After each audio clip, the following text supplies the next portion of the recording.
এই তো আমাদের তেলাপিয়া মাছ, আর ওই হলে গিয়ে মরলা মাছ, পুঁটি মাছ আছে। মাছ ভেজে না কি করবে? আমার কাছে ঝাল চচ্চড়ি হবে। ঝাল চচ্চড়ি করো, ঝাল চচ্চড়ি হবে। এ মাংস চচ্চড়ি করবো না ঝাল করতে? ওই ঝাল। এই হলো গিয়ে চাল কুমড়ো।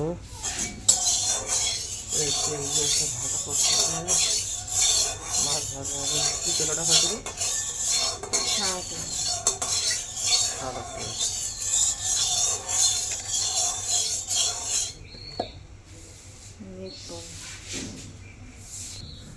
এই হলে মাছ আসছে, মাছ দেওয়া হবে। মাছ যাচ্ছে,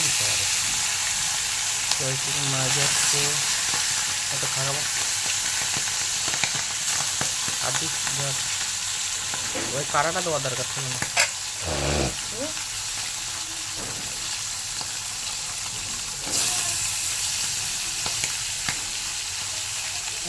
মাছ